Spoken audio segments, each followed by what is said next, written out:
हाय दोस्तों, नमस्कार। आज हम बात करेंगे विनेश फोगाट के ऊपर। खेल या खेला, खेल हुआ है या खेला गया है, इसमें हम फ़र्क समझेंगे। पहले बात करते हैं क्या क्या दिक्कतें हुई, किस वजह से ऐसा हुआ।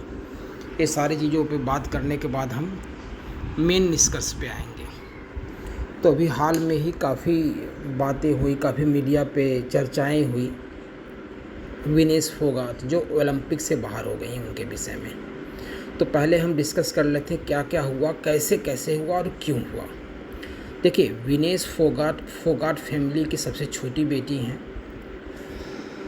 इन्होंने ओलंपिक के डिस्क्वालीफाई होने पे बहुत से लोग राजनीति करने स्टार्ट कर दिए हैं और तरह तरह की बातें बोली जा रही हैं। कोई इसको साजिश बता रहा है, कोई कुछ बता रहा है, तो बहुत सारी बातें हो रही हैं। सब कुछ इसमें मिक्स हो रहा है। कोई राजनीतिक तौर पे इसे आगे ले जा रहा है, कोई अपने मकसद को सही सीधा करने के लिए, उल्लू सीधा करने के लिए बोल रहा है। तो मगर कुछ कहने से पहले हमें इनके पीछे की थोड़ी कहानी जान लेनी चाहिए विनेश फोगाट की। तो विनेश फोगाट का नेचुरल वज़न जो है 57 केजी के करीब रहा है। माने हमेशा से इनका लगभग 57 करीब रहा है। तो वज़न में पहले खेल भी चुकी हैं इसी वज़न के ऊपर, 57 केजी के ऊपर। कोई खिलाड़ी 3-4 केजी आसानी से घटा पाता है, बढ़ा पाता है। अगर 3-4 केजी किसी को घटाना हो, बढ़ाना हो तो बहुत आसानी से हो जाता है। और वो 53 केजी में भी खेलती थी, मगर इस बार उन्होंने 7 केजी वज़न घटा के 50 केजी में खेलने का निर्णय लिया। 50 केजी वज़न में भाग लिया। तो वो सब भी इसलिए करना पड़ा कि विनेश फोगाट 29 साल की हो चुकी हैं, 29 साल की हो गई हैं और अगले ओलंपिक तक वो 33 की हो जाएंगी। तो ऐसे में एक खिलाड़ी आ जाएंगे, कुछ नए खिलाड़ी आ जाएंगे, तगड़े खिलाड़ी आ जाएंगे, नई टेक्निक आ जाएगी, तो मुकाबला कड़ा होता जाएगा। तो उन्होंने ये निश्चय किया कि इस बार जो है मैं 50 केजी में लड़ूंगी, वज़न घटा लूँगी। अब उनका वेट जो है 57 केजी रहा है, उसमें लड़ी हैं, 53 लगी हैं, चलो 4-5 किलो घटा ली। लेकिन जब उन्होंने 50 किलो का निर्णय लिया कि 50 केजी में मैं अब खेलूँगी, यानी 7 किलो वज़न घटा के, तो ये बहुत डिफ़िकल्ट हो गया। तो हुआ यूँ कि सेमीफाइनल से पहले उनका वज़न 59.9 केजी था, यानी कि 100 ग्राम कम था 50 में। तो आसानी से वो लड़ सकती थी 50 केजी में, और लड़ी भी। और वो तब था जब वो कई दिनों से बहुत कम खा रही थी, काफ़ी एक्सरसाइज कर रही थी, पानी बहुत कम पी रही थी, फिर भी उनका वज़न इतना कम हुआ कि बहुत ज़्यादा। और जानते हो, एक पहलवान को ताकत की बहुत ज़रूरत पड़ती है, तो उसे भोजन भी प्रॉपर मिलना चाहिए।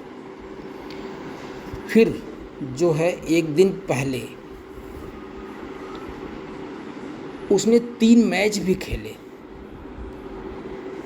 उन्होंने 3 मैच खेला। तो संभव है एनर्जी लॉस होगी और उनको रिकवर करने के लिए उनको कुछ डाइट लेनी भी पड़ेगी।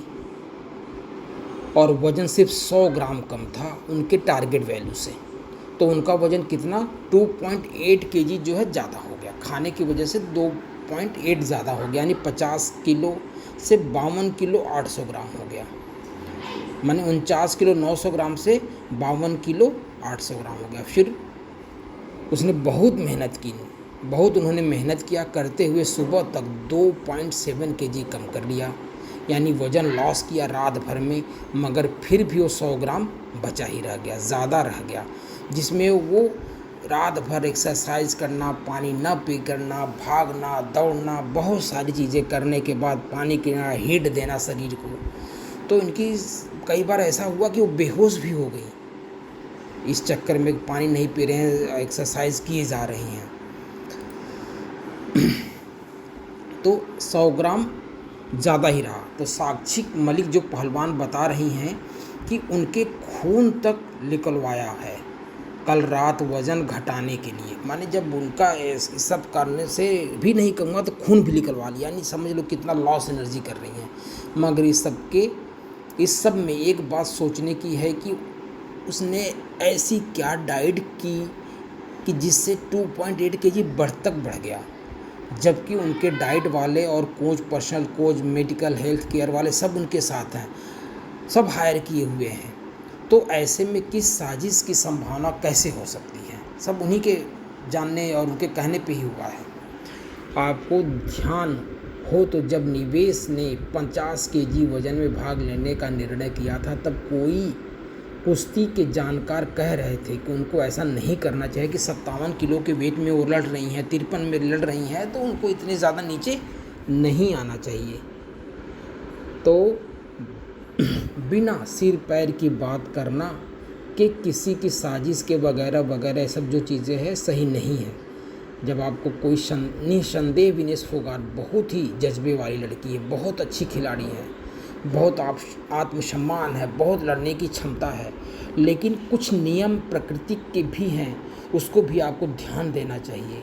57 किलो वेट से आप 50 किलो में लड़ने जा रहे हैं, आपको एनर्जी की भी ज़रूरत है, खाना पीना बंद कर दी है, कैसे ये सारी चीज़ कैसे कंट्रोल हो सकती है? और वो कॉमनवेल्थ और एशियन खेलों में पदक भी लाकर साबित कर चुकी हैं कि मैं बहुत अच्छी खिलाड़ी हूँ। और ये जो कह रहे हैं कि 100 ग्राम वजह के बाहर कर दिया गया, भैया ओलंपिक है, ये कोई गांव की प्रतियोगिता नहीं है। चलो कोई बात नहीं, वहाँ के आपने नियम कानून होते हैं, सारी दुनिया के बेहतरीन कोच रेफरी बुलाए जाते हैं, सब कुछ वीडियोग्राफी होती है, सब चीज़ की, खाने पीने, रहने, सोने, उठने, बैठने, आने जाने, मिलने जुलने, everything is recorded, video recorded. तो ये बहुत जो है कि अलग बात है, लोग अपने अपने मकसद को, अपने अपने राजनीति को इसमें फेर रहे हैं, लेकिन ऐसी कोई बात नहीं है। गलती उनकी भी रही है इसमें कि वो 57 किलो से 50 किलो में लेटी, जब उन्होंने 3 बार कुश्तियाँ लड़ी। और इसमें ये भी होता है कि शायद जो है अगर आप लड़ते हैं, जीतते हैं, तो लगातार आपको एक दिन में सारी कुश्ती जीतनी पड़ती है, यानी 3 कुश्तियाँ, 2 कुश्ती वो जीत चुकी हैं। तो ऐसा नहीं कि आपको टाइम मिलता है। और पहली बार तो ये भी बता दें, जब का वेट होता है, जैसे आज कुश्ती होने वाली है शाम को, तो सुबह 8 बजे आपका वेट होता है, जिसमें आपको आधे घंटे मिलता है पहले दूसरे कुश्ती में। जब फाइनल होता है तो उसमें आपको बस 15 मिनट मिलता है, यानी कि वेट कराइए, ज़्यादा है तो 15 मिनट में कम कर सकते हैं तो कम कर लीजिए, 10-5 ग्राम ज़्यादा है तो। और आपको बहुत ज़्यादा टाइम नहीं मिलता है, ये मेन मुद्दा है। अब आते हैं व्यक्तिगत भाव से, अपना अपना व्यक्तिगत जिसका जो भाव हो डाल सकता है। और हमारा तो यही मानना है कि ये जो बयानबाजी हो रही, इधर हो रहा है, इसको नहीं करना चाहिए। खिलाड़ियों का मनोबल जो नए हैं उन पे टूटेगा, क्या सही है क्या गलत है। तो मेरे हिसाब से तो थोड़ा सा उनकी भी गलती रही है। उनके जो सजेशन करता थे, उन्होंने बताया नहीं कि आप 57 किलो से 50 किलो में नहीं लड़ना चाहिए। ये सब चीज़ें बहुत मायने करती हैं। मुझे भी व्यक्तिगत रूप से बहुत दुख हुआ सुन के कि एक गोल्ड आने वाला और एक अच्छी लड़की, लड़ाकू हमारे देश की, एक गोल्ड लाने वाली नहीं ला पाई। उसका दिल बहुत दुखी हुआ। अगर मैं बहुत सहानुभूति और बहुत दुख हुआ। एक दिन मैं बहुत सोचता रहा कि क्या बोलूं क्या ना बोलूं इनके विषय में। इतना भयंकर जो है कि तैयारी होती है कि आपके आंसू निकल जाएंगे, देख के आंसू निकल जाएंगे, दिल तड़प जाएगा। इतनी भयंकर तैयारी किया जाता है कुश्ती मैदान में, इतनी ताकत और दिमाग की ज़रूरत पड़ती है। नॉर्मल आदमी तो सोच भी नहीं सकता इसके विषय में। आप देख के ही कांप जाएगी रूह। इतनी भयंकर तैयारी करना पड़ता, 3-4 घंटे सुबह, 3-4 घंटे शाम मेहनत करना, सब चीज़ पे कंट्रोल करना, बहुत सारी चीज़ें होती हैं। लेकिन मगर कर क्या सकते हैं कि हम सब कुछ हमारे बस में नहीं होता। इसलिए आप सभी लोगों से निवेदन है, चाहे वो खिलाड़ी हो, चाहे राजनेता हो, चाहे प्रतिद्वंदी हो, चाहे चाहने वाले हों, चाहे विपक्षी हों, तो कोई ऐसा भड़काऊ बयान ना दीजिए जिससे कि हमारे पहलवाने के ऊपर कुछ असर पड़े और लोगों के ऊपर ऐसा हो। इसलिए प्लीज़ भड़काऊ बातें ना करें, चीज़ों को समझें, उनको उनका हौसला बढ़ाएं, उन्हें संन्यास लेने से रोकें। अभी टाइम है, कुछ और कर सकती हैं, बहुत चांस मिलेंगे उनको। जय हिंद, जय भारत और जय हमारे विनेश फोगाट के लिए। विनेश फोगाट हमेशा आपको याद किया जाएगा। आपने जो स्टेटमेंट दिया अपनी माँ के लिए कि माँ मैं ये कुश्ती से तो नहीं हारी और कुश्ती ने मुझे हरा दिया, तो ये बहुत अच्छा लगा। आप अपनी माँ को बहुत चाहते हैं, आप लोग कमेंट और सब्सक्राइब करिए, बहुत अच्छा लगेगा।